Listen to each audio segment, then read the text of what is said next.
At para naman sa ating presyong palengke, andito tayo ngayon sa Lucas Store dito sa Kapitan Pepe kung saan alamin natin kung ano nga ba ang mas mura na mga sahog at panghanda sa darating na Noche Buena, sa year-end party at lalong-lalo na pagdating ng bagong taon. Eto, good morning. Kasama natin ngayon si Ma'am Lily Lucas kung saan siya ang may-ari nitong Lucas Store. Alamin natin. So, isa ganito, magkano po ang hotdog ngayon? Ganyan. 155 po ang boss. 155. So, dito naman, ano to, pork luncheon meat. 70 pesos. 70 pesos. Ayan. At yung hotdog na, dito kasi, iba't ibang hotdog na pang sahog doon sa sopas, yung iniihaw, yung piniprito, di ba, sa Noche Buena, tsaka sa man. Ito, may bacon. Sa ganitong bacon, magkano? 82 pesos. 82 pesos. Halos medyo mura yung mga bilihin dito. Pangalawa, ang kagandahan dito sa Lucas Store, hindi mo na kailangan pumasok pa sa palengke para makipagsiksikan. Dahil dito, sa tabing kalsada lang siya, makakabili ka na kaagad ng inyong handa, lalo na dito sa holiday season. Etong putlong po, magkano po sa putlong na ganito? 156. 156. At eto, mukhang meron silang bagong hotdog dito na Ito yung pang spaghetti. Ito. spaghetti pizza Yan. yan. Cheese pizza. So, magkano po yung ganito? Itong pizza, 185. 185. Tapos itong tender cheese dog, 182. 180 to, mas mura. Ano po yung mas pinakamura na yung kayang-kaya sa presyo ng ating mga mamimili? Lalo dun sa... Ito, Ay, ito. So, ito magkano lang po ito? 142. 142 pesos. At eto pa, eto meron silang ham. So, ito, iba't ibang ham. Nako, eto pang mayaman, pero palagay ko kaya to ng ating Tignan mga... niya, naka-freeze guys. Oo. Naka-pre-slice na siya. So, ito po, magkano po yung ganito? 480. It's only 480 lang pala to. Pure foods pa siya. Tapos yan, itong... 360. Ito mas mura, hamon de bola. Yan. Magkano po? 360. 360. Ito, ang Fiesta Ham naman ng Yes, Pure sir. Foods. Magkano po sa ganito? 580. 580 pesos.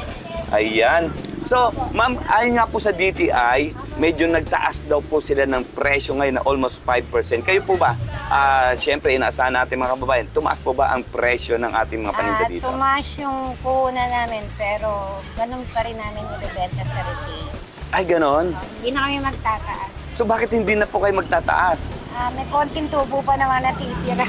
Yung Para mga... maraming buyer. Ayun, tsaka yung mga suki nyo na umaasay, ano? Maliban sa mga hotdog, meron din sila mga spaghetti pack, na magkasama na yung spaghetti sauce, tsaka may kasamang noodles. Nasa halagang 135 lang yon. At dito naman sa spaghetti sauce mismo, dalawang spaghetti sauce na siya, ay 150 pesos lang. At nakatipid ka ng 50 pesos. At sa kanilang fruit cocktail, yung today's nila, yung pinakamalaki is 270. Meron silang 90 pesos, merong 65 pesos. At sa mayonnaise naman, ay meron silang, yung pinakamalaki, yung 5.5 kilos, ay nasa 1,670. Ay meron din silang tinatakal na lang na almost 85 pesos lang, 1/4. At para naman, pag sa handa nating pansit, ang kanilang pansit canton ay nasa 55 pesos, yung 500 grams. Ang kanilang pansit noodles ay nasa 35 pesos isang pack. At syempre, ito yung toyo is 55 pesos. Yung kanilang ketchup na pang sahog din sa spaghetti, na sa halip na tomato sauce, ay pwede nang gamitan ng ketchup na merong 214, medyo mas malaki. Yung isang litro nila sa 130 pesos, may 70 hanggang 48 pesos. Yung mantika ko na. Kung gusto nyo naman ng spam, yung original spam nila is 215 at ang kariyang Korean spam is only 85 pesos. So para sa ating mga kababayan na hindi ayaw nang pumasok doon sa palengke dahil nga masikip at medyo mainit, dito lang tayo sa Lucas Store, mamimili ng ating panghanda sa ating holiday season. Kasama si Jeff Gonzalez at si BC Bon, Smile Super 23rd, para sa balita, unang sigaw.